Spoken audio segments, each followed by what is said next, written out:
All right, now it's time for our special series leading up to November 8th, Red, White, and You. This morning, a group of voters getting a lot of attention from both campaigns. We're talking about millennials. But apparently efforts to court them may not be paying off. NBC's Ronan Farrow is in Los Angeles this morning with that part of the story. Hi, Ronan. Good morning. Hi, guys. Good to see you. A number of new polls this week suggesting Hillary Clinton's support among those elusive millennial voters may be surging. Whether that proves to be a trend remains to be seen. But one thing is pretty clear. Under the surface of these numbers, there's a lot of anger and a lot of disappointment from a group of voters that could very well decide the future of this country.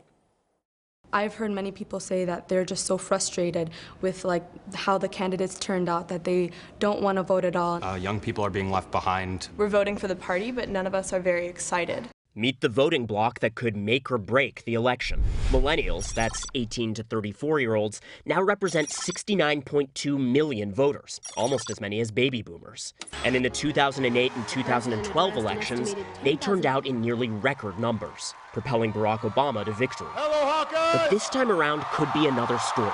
A growing movement dubbed Nobody 2016 has taken off, with a popular hashtag and hundreds of thousands of likes on Facebook, reflecting a lack of enthusiasm for Hillary Clinton and Donald Trump. According to a recent NBC News Wall Street Journal poll of 18 to 34-year-olds, 70% have an unfavorable opinion of Trump, while 46% of them dislike Clinton. The majority of young people are skeptical about the voice they have in this election. There is a potential risk for young people to have a lower turnout. Kay Kawashima Ginsburg directs Circle, a nonpartisan research project on young voters at Tufts University. She says candidates haven't sufficiently emphasized millennial voters. Only 30% of millennials have been contacted by campaigns and outside groups. And that they're not connecting on issues millennials care about, like climate change and college affordability.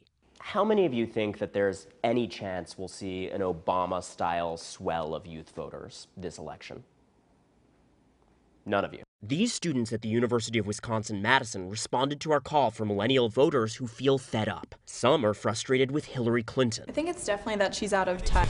Bernie Sanders did a great job, but afterwards, the broader topics and ideas were kind of left out. August is the head of the College Democrats. Has it been frustrating for you as a student leader in the Democratic Party to deal with that negativity towards Hillary Clinton? You know, you run into that sometimes, but we're trying to change that. Others worry Donald Trump is pushing voters away. They're bringing crime, they're rapists. Grab them by the pussy. The rhetoric is just a huge problem. We've got a lot of problems with sexual assault, and we see it with our friends. I think that it's really going to damage our party in future years. For a lot of our members, Mr. Trump wasn't their first choice. He wasn't mine. Mine was a little more personal for me as my dad. Alex is the head of the College Republicans and the son of Governor Scott Walker, a candidate in this year's Republican primary. Do you think that those comments from Trump have pushed away young Republicans? Absolutely. But you're voting for him. I am. Some critics have labeled frustrated millennials apathetic or lazy. Come on, millennials. I know we f***ed things up for you, but we were counting on you to fix things, not finish the job. But on campuses around the country, students are fighting that perception. I know our generation is passionate because all of my friends are passionate. Billy Welsh and Miriam Coker saw mounting negativity at UW-Madison and set about juggling midterms with registering students to vote. Even if I made a few students excited to vote, that was my goal. How much negativity do you see about these candidates? So much. It's disheartening. I'm just worried it'll be like a lifetime of not engaging in our government. So if people have a negative perception of voting going in, I don't really know how we can change that. An uphill battle they say is worth fighting.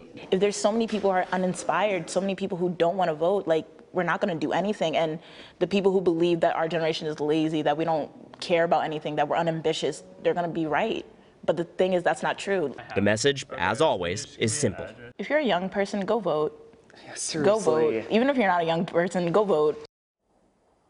Now, what this all translates into on Election Day is a big question mark. Hello, Today fans. Thanks for checking out our YouTube channel. Subscribe by clicking that button down there and click on any of the videos over here to watch the latest interviews, show highlights, and digital exclusives.